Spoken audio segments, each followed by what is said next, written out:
Welcome to the Canarian International Group of Alcoholics Anonymous. My name is Massey, and I am an alcoholic serving as your secretary today. So, we're recording you, Mick. Take it away, man. You got 40 minutes. Right. Well, I love you as well. Well, I did love you, Mossy, but I'm not too sure about it lately, I love what you have, you always go that extra mile for Alcoholics Anonymous. And I do really appreciate that. Not what you're doing to me tonight, but because of what you do in the fellowship. Well, my name is Mick. I am an alcoholic. And by the grace of God and this fellowship, I've not needed to take a drink for over 48 years. My sobriety date is the 24th of the 12th, 1975. Let's press that so I know how long I've been going. Sorry, I'm just putting a timer on so that I know how long I'll be going. When I came into Alcoholics Anonymous, I'm trying to get this off my Zoom thing off my, I don't know. I've got a big sign in saying it's being recorded. When I came into Alcoholics Anonymous, I thought I only had a drink problem.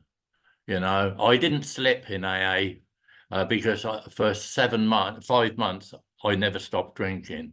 I kept coming to the meetings, and I couldn't understand it because they said that I was an alcoholic and alcoholism was a disease.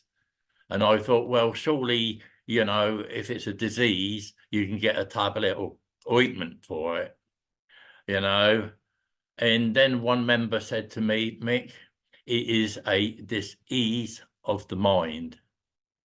And I could identify with that because I went straight back as a child. I was born with not feeling good enough, full of fears, full of anxieties. I grew up in that. My parents weren't alcoholic, but there was a problem in our family, which was jealousy. My father was jealous, very jealous person, and there was always arguing, and my father used to accuse my mother of having affairs, and so they were always going to leave each other and things like that, and I became I felt like I was a part of the cause because I was always getting in trouble. As a child, I was in trouble with the police. Schooling, I didn't like schooling. I stole, I lied, and I cheated. And we were born in a very poor area, and I blamed that on to how I was feeling. I felt like if I could have done better if we lived a different place, And I didn't do well at school because I never put the effort in. I played lots and lots of truant, even know who the truant officer was because he was always up our house. The police was always up our house.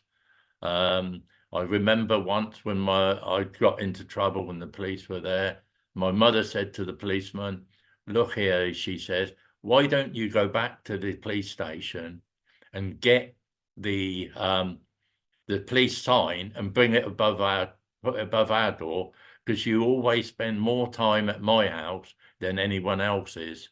Then she told him to bugger off out, and I left school and I took a job that I thought was a dream job. It was a job in the Forestry Commission because I love nature. I love being out in the woods and the fields. I had lots of different pets, and I also had become a poacher. I love poaching, and well, it fed the family as well. But you know, and I couldn't behave myself on that job, and I got fired from that job, and I went to where I'm very pleased I did, because today I know it got me to where I was meant to be quicker, and that was in a brewery. And I went to this brewery, and I worked. I was 15 when I went there, and I worked as a apprentice mechanic over where the stables were. And the two blokes I worked with were very heavy drinkers. And they told me stories about the old draymen on the horse and carts. And I fell in love with the story. And I could see them coming back in their carts being, you know, so drunk some of the times they'd be asleep and the horse would bring them back to the stable. You know, and the stories I was told, you know, they were my heroes, all these big drinkers. Anyway, they talked about the drinking and that, and when they used to go out, I used to go and look where they hid their booze. The two guys I worked with, Frank and Vic, it was, and when I was 16, I stole one of their bottles and I drank it, and I felt that warm glow going down inside me, and then I felt that that all the isms in me were removed. The fear, the anxiety, the everything seemed to clear away, and then I chased that compulsion with every drink I took. You know, as I got older, they took me over the old other side and showed me where the tap room was. It was a room, small room, and there were 72 gallons of beer up there and a case of minerals. And there was no one there to say what you could drink, how much you could drink or what. You just helped yourself. And I used to go over there and I used to have a glass every now and then, you know, and I wanted to be one of those big drinkers I saw. You know, we had these big drinkers.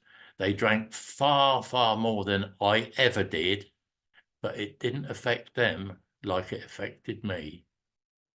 You know, I was a beatnik. I became a beatnik because I loved the way they lived. You know, they drank well, they meditated, and I look back, you know, we used to do meditation in the woods and that, drunk as a sack, and think we were floating on air. I've learned meditation since, and it's completely different than what I thought it would be.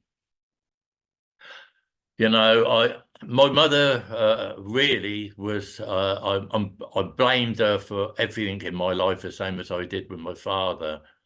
But I think she was an enabler. Because when we were teenagers, me and my brothers, there always was a bucket on the table. The worst one, take the bucket to bed with you, and we all slept in the same room, and we sometimes shared that bucket, being sick in, because I always drank till I was sick.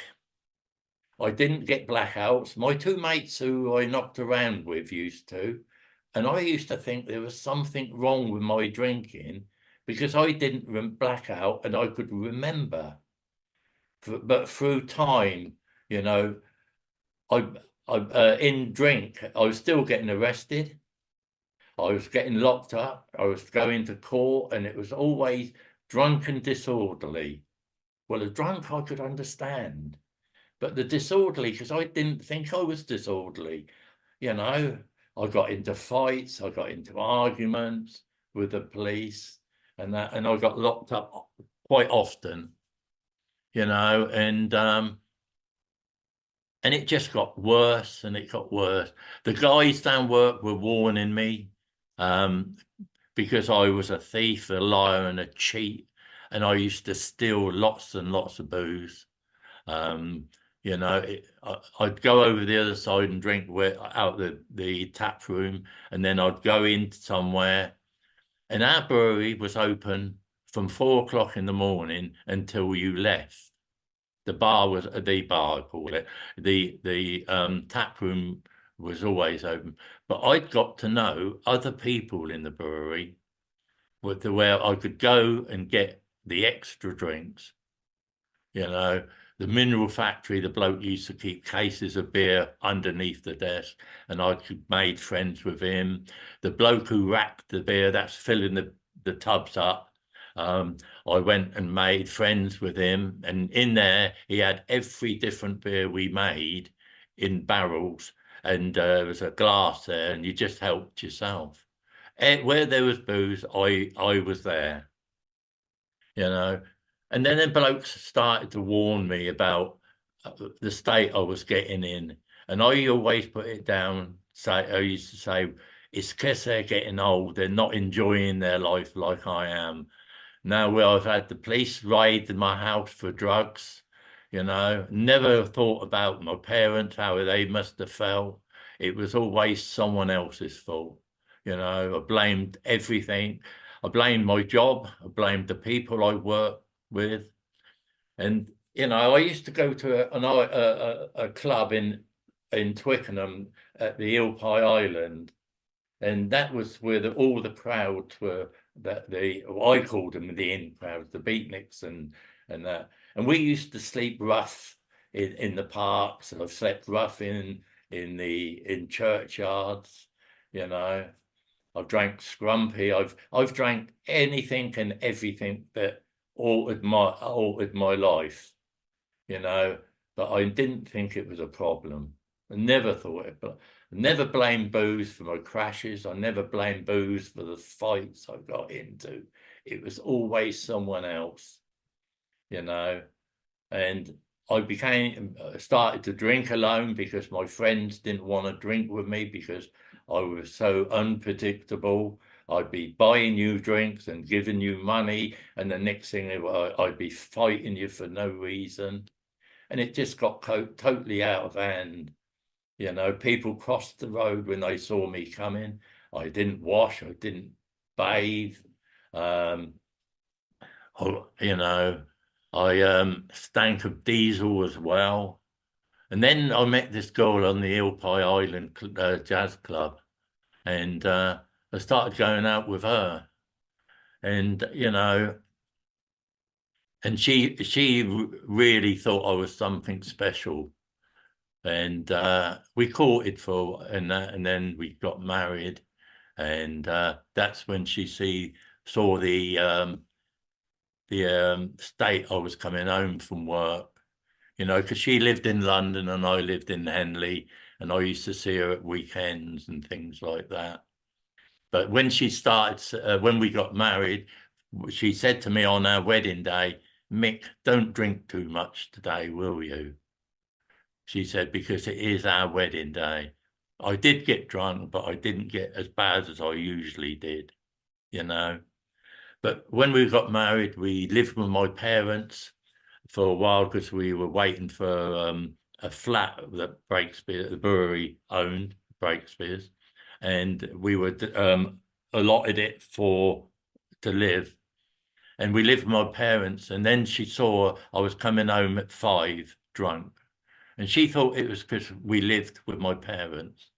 Then we moved into the flat, and it was an alcoholic's paradise there because it was opposite the brewery, next to a pub, and the back garden went into our yard. And I used to store drink in the back of and that. I had ferrets. That's how I got my name, is Mick the Ferret. And I had ferrets, and I used to keep booze down there. We had booze in our front room, but I didn't drink it in front of my wife. Our toilet was one flight down. Our flat was 3 flights up, and our toilet was 1 flight down. And I would say to Sylvie, that was my wife, I'm just going down to the toilet, and I would run down 3 flights of stairs into the back of the pub, into the bar, have 2 or 3 double vodkas or double spirits, and I'd run all the way upstairs and pretend I'd been down the toilet, and I didn't think I had a drink problem, you know. And it just got worse. We had a son for a while. I used him for to help keep me off the drink. I kind of stopped drinking as much, but then it all crept back. I was off to the pubs. I was off playing darts. I was drinking more at work. People at work were, I was getting in trouble at work from the bosses. I had a boss who said to me one day, "Mick, if I catch you drinking again, I'll kick your ass." And I turned around to him and said, "If you kick my ass, I'll put you in hospital." And I would have, because that's how I got become through alcohol. Me and Sylvie were always fighting and arguing, but she still put it down to people and where I worked, and I allowed her, you know, because it took the guilt away from me. And then one day, my shed where I kept the ferrets fell down. I got a new one, and she kept catching me, you know, drinking in the shed. And I thought, I need a new place to, and I took on an allotment.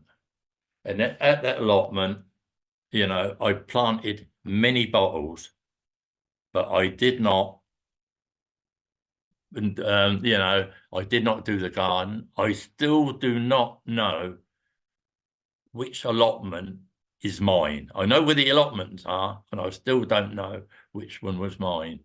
That's the state I was in. I'd come back one day from this allotment, and my in-laws had turned up, and I said, "Hello, how are you?" And clock's gone off. And I said, "Hello, how are you?" And my father-in-law started arguing with me, and there was a fight. And I said to Sylvie, "I'm sorry. I'm sorry I'm like this. It's the drink. I'm an alcoholic." I'd known a year or so before, because I knew I could not control drink, but I didn't know what was wrong with me. I just thought, you know, because it was the solution I know today. It was the solution to all my feelings. Anyway, I said I would seek help, and I went up to the doctors and I told him and he said, "Right, I'll give you some Valium, a prescription. I'll give you a vitamin B injection every week, and you come back here every week." And I done the same thing every week. I went to work, I drank till I felt I was a normal person. I went up to see my doctor. He'd give me a vitamin B injection, he'd give me Valium, and I'd leave there. And he gave me a piece of paper with a phone number on it. And I'd leave there, I'd go straight into the pub as I left there, down to our off license. I'd steal a bottle of whiskey, gin or vodka, whichever shelf was being used. And I'd go back, and by lunchtime, Sylvie would be phoning the doctor and saying, "He's drunk again." And the doctor used to say to her, "He can't be, because he's only just left here." And then one day there must have been another argument at home, and I said to Sylvie, I'll go to Alcoholics Anonymous and I'd phone this number. I don't know who phoned me or Sylvie, but it was a lady named Eve, and she was the 12-stepper for Henley. And I spoke to her, and she got 2 men to come and see me. I don't remember what I said or what happened, and I don't remember their names. But then there must have been another argument, and I went to my first AA meeting, and that was in March of 75. And I came into these rooms, I looked around and there was all the older people. And I said to myself, I'm not one of these. They're old people. I listened to them and I heard them share about what they drank. And I thought, I drink more than you for my breakfast. I haven't got your problems, but I had your problems worse. And I never slipped for 5 months in Alcoholics Anonymous because I never stopped drinking. One night they had a film there. It was called Talk Chalk by Father Martin. And they said, bring your wife, and if you want. Now, this group I was in used to say to people, to the alcoholics, go to open Al-Anon meetings. And also the Al-Anons used to tell people to go to open AA meetings to see that their alcoholic wasn't unique, special or different. Anyway, I'd invited Sylvie to this, see this film. And she was sitting next to me, nudging me, saying, do you understand that? You know what's happening here, Mick? Did you understand that word? Do you know what they're talking about? And this AA member was watching us. And after the film, he came over, his name was Kevin, and he said, they changed his name to Michael Kevin later in life. And he said to Sylvie, I've been watching you, and I think you need to have a chat to my wife. Will you have a chat? And she said, yes. And the wife came over and she told her about Al-Anon, and Sylvie joined Al-Anon. And I was very pleased with that because I understood that in Al-Anon, you were allowed to get away with murder, you know, not in Al-Anon, but they left you alone. So I thought, great, she won't nag me.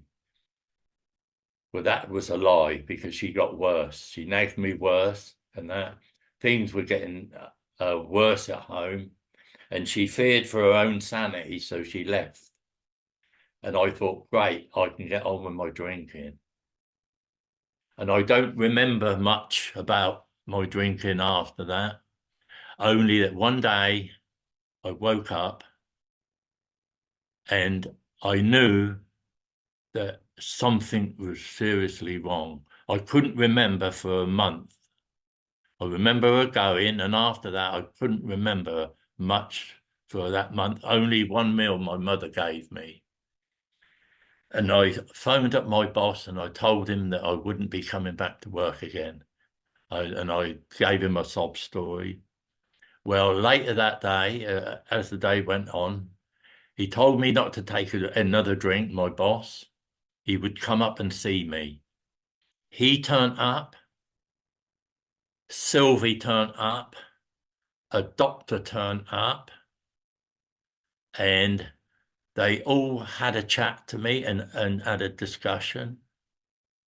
And then the doctor went out and he came back and he said, Mick, I've got you a place at Littlemore Mental Hospital.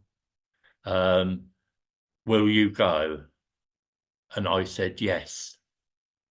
And I went to this hospital and I don't know how long I was in there. It was a locked ward. Everyone was sectioned in there. And I thought I was special and different because I didn't think I was sectioned. 30 odd years after that, I said to Sylvie, I was telling Sylvie the story. I was, you know, in there voluntary. And she said, only just, Mick, because if you had said no, the police were outside and they were going to take you. The doctor had been and got you sectioned, but he gave you a choice at that day, whether you went in voluntary or the police took you. You know, I left there. They put me into a drying out place. I'd done a month there. I came out. I used to go back to when I came out of there, we used to go back to that drying. It was the Lee Clinic, they called it, and we went back there to the meetings of AA in there. Then Christmas Eve, 1975 came. Our brewery had the pub open next door to where I used to live, and people were inviting me in. Now, I hadn't taken a drink because of fear of what would happen to me. That day, the fear overtook, the alcoholism overtook the fear, and I planned the drink. Because people were saying, come into the pub with us, Mick. We'll buy you a mineral. I knew if I went in there, that mineral would be laced, and I would lace it. I went home, and I got full of resentment of them being able to take a drink and not me. And I said to Sylvie, phone up AA to see if there's a meeting in Reading tonight. And there was. And I thought, great, I'll go. I told her, and she was as pleased as punch. She was still in Al-Anon, going to Al-Anon meetings, and I was as pleased as punch. My plan was to have a drink before the bus, get on the bus, go to the meeting, because they knew Sylvie and me, and they'd tell her if I was there or not. Have a drink before getting the bus, and a drink on the way home. And the phone rang, and it was a man called Bob. And Bob said, I wasn't going tonight. I'll come and get you. And I thought, you bastard. He picked me up. We were driving over there, and we were chatting, and he said, Mick, I owe my sobriety to you.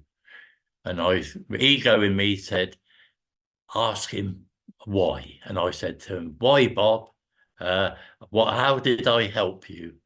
And he just said, I looked at you when you were drinking, and I thought, I don't want to be like you. So I stopped drinking. Anyway, I got back to that room, and I got to the meeting, and they asked me where I'd been, and I told them. They said if they'd known, they would have visited. And I thought, these aren't such bad people. I left that meeting, and I don't know what happened in that meeting. I cannot tell you today. But I know when I got home, I said to Sylvie, I cannot promise you that I will stop the rest of my life, but I'll do my best. Well, I did stop the rest of her life, because I've never took a drink since. And I went to meetings 2 a week, because that's all there was in our area. She used to go on Mondays to Al-Anon. But, and I went to meetings, and I tried to listen. You people started to really help me. I was listening. And you said to me, what I said to a member once, I said to him, I forgot what I was going to say then. So, mate, I'll come back in a minute. Anyway, I started going 2 meetings a week. Then there's 3 meetings a week. Then there was another meeting started, so I went to that. And one day Sylvie said to me, Mick, it's lovely to see you sober, but let's see you. So we sat down and we talked, and we done a rota, so that she went to Al-Anon, I went to AA.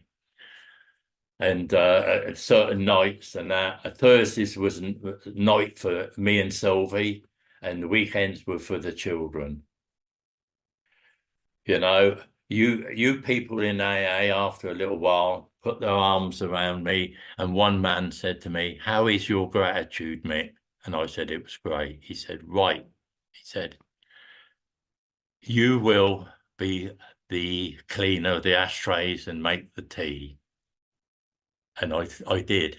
That was my first service. I didn't smoke, and I hated it. I absolutely hated it, because you used to put your cigarettes into the tea and that. Not all of you, some of you.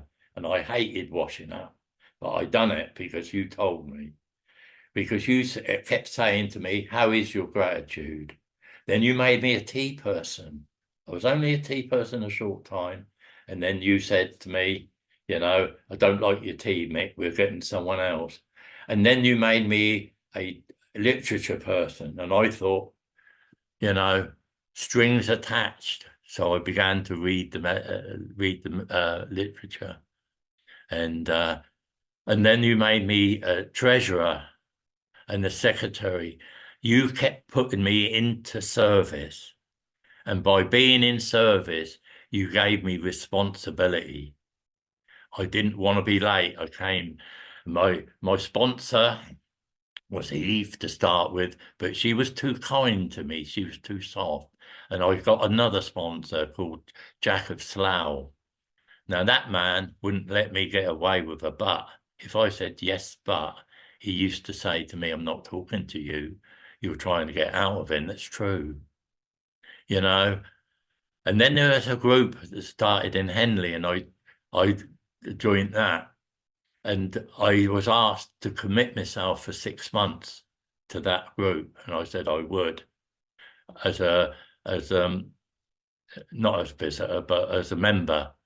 And one day I said to this man, his name was, oh, he's gone out of my, anyway, I said to this man, I said to him, it was a hot summer, and I said to him, wouldn't it be nice if we could have a lager? I've never drank lager. And I said, wouldn't it be nice to have a lager on a day like that? And he said, Mick, you've not even done your step one. And I had a great resentment against that man. I was in the meeting, I didn't hear the chair, I didn't hear anyone speak. And I went home full of resentment. I tossed and turned in bed. And all of a sudden, thinking, how can I get this man back? All of a sudden, I thought, he's right. I am an alcoholic. A drink won't do me any good at all. You know, and that cemented my step one. I came to believe that if I stayed in Alcoholics Anonymous, that I'd be okay. You know, you were my higher power, the group. And then things happened in my life, and I realized there was something more out there than the group. And I came to believe in a power greater than myself. Mine is nature, you know, the great outdoors, because I love nature. I love looking at how it changes. I just feel so at peace with nature, you know. And as time gone on, I've always tried to be in service because it makes me keep coming back. Why do I come back now? Because I can't do it alone. I need you people. It's you people of Alcoholics Anonymous and the God of my understanding that keeps me sober today. I've learnt to pray, you know. Eve, my first sponsor, always had the prayer of St. Francis. She always used to quote that to me. And I've got it glued in the front page of my big book, you know. I learned how to hand my will and my life over to the care of God as I understand, you know. My step 4 and 5, you know, I thought I'd never share that with anybody or tell anybody about it. And I've done more than one step 4 and 5. And I've done, you know, what that gave me was the freedom of myself. You know, and this program has helped me so much in everything in my life. You know, I never dreamt I'd be doing something like this today. You know, I learned how to love people because I said to a lady named Tokyo Jean, I said, I love everyone in AA, but I do not like me. And she said, you love no one, Mick, because you cannot have, if you don't love yourself, you can love no one else. And I read it in the book. You know, you cannot give away something you haven't got. 5 minutes, Mick. Right, right. And I've just kept coming back. And I've changed so much. I cannot believe I am the same person. And what I want to do is just quickly read this letter, if I can, please. I meant to read that in there and I got carried away again. And it starts, it's 25th of 8th, uh, 2012. Mick, my dear, dear soulmate.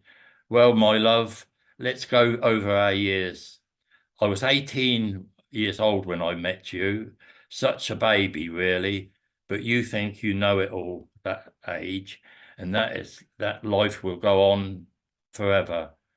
New Year's Eve, 1967. Not good with years, dates, dear dates. To go to, it's the events that are important to me. So there we were at Ilpie Island, that New Year's Eve, when when our life together began. You with your long black hair and red corduroy suit, with the flared trousers, and me in my matching clothes. It must have been fate. You were so exciting to me with your Phil May looks and your big personality. We hit it off from step one.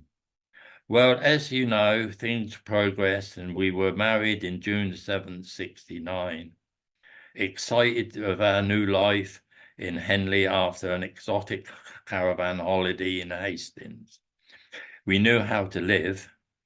We moved into our little flat, which was decorated and made as nice as we could.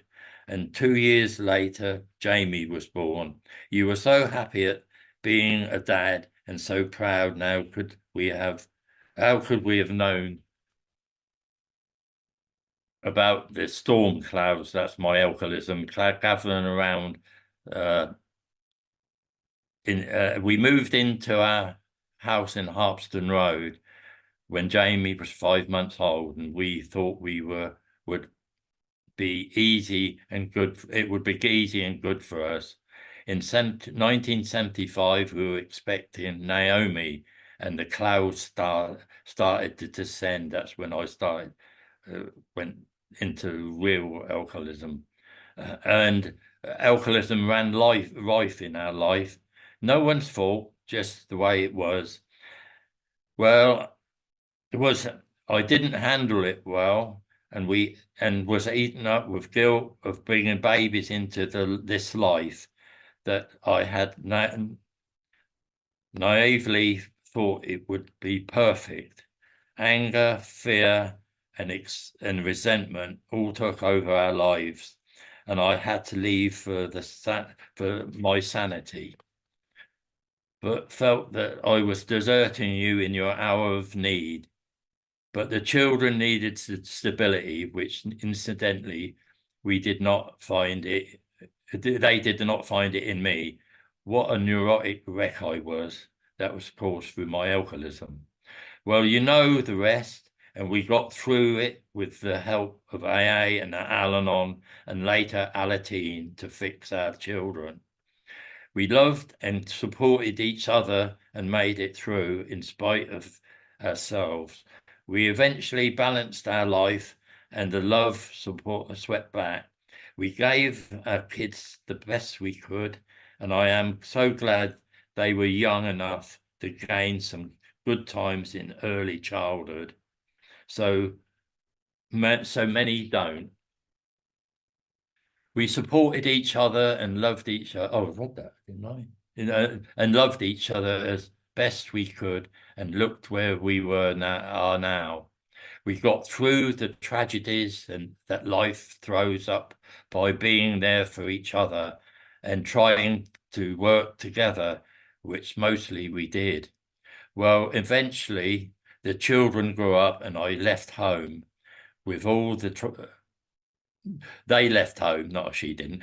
They left home with all the traumas that brought. Jamie with his need to try every substance known to man, and Naomi with her anxieties and education and social issues. But we always supported each other, even when we didn't agree.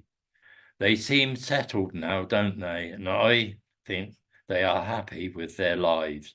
Jamie married to Terry. Now, I don't like Terry too much, but I love her because she makes my son happy. And Naomi with Mark. Well, what about the next stage of then? Grandparenthood. The absolute joy of our indescribable emotion when Ben was on his way. We were so excited, even though we were scared for our Naomi, seeing his scan of this little life beating inside our baby girl.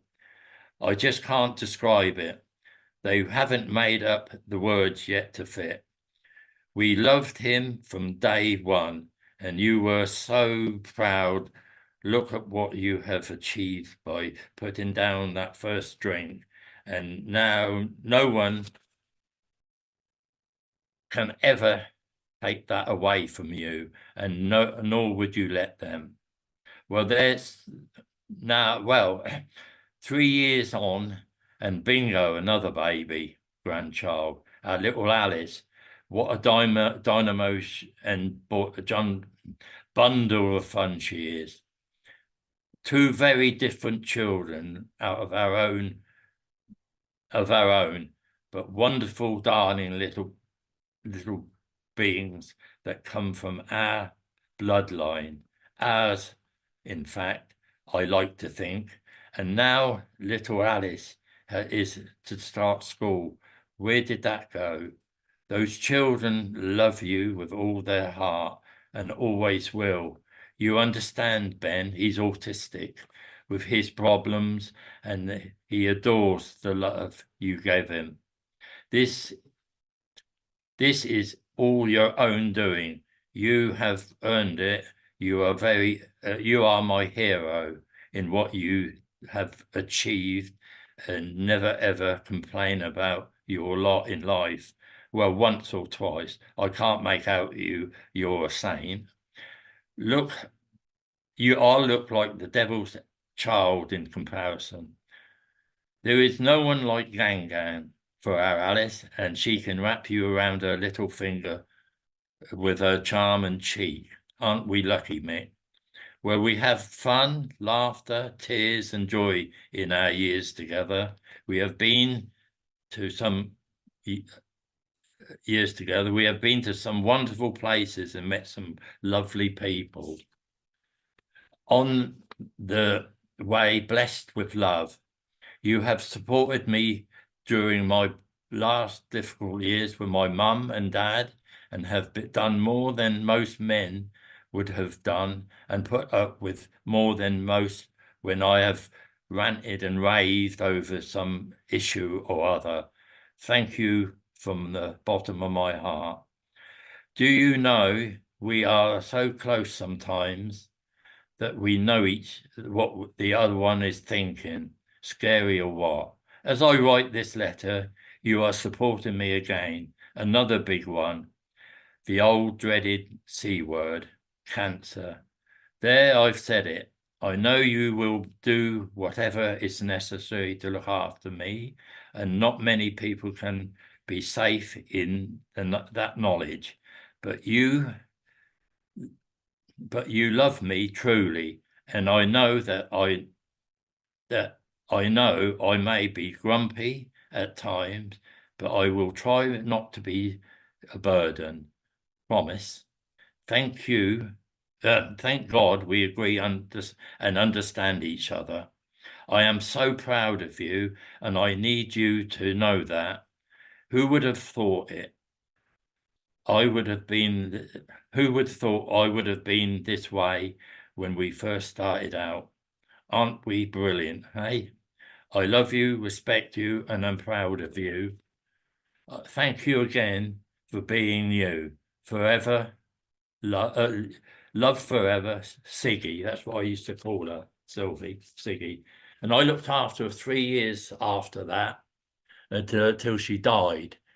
And I have to say to you, thank you very, very much for, oh, excuse me a sec, for giving me sobriety, giving me your love, showing me how to live a life beyond my wildest dreams. You know, I love you, I care for you, and I will do whatever I need to stay sober and help anyone that needs it. God bless you all.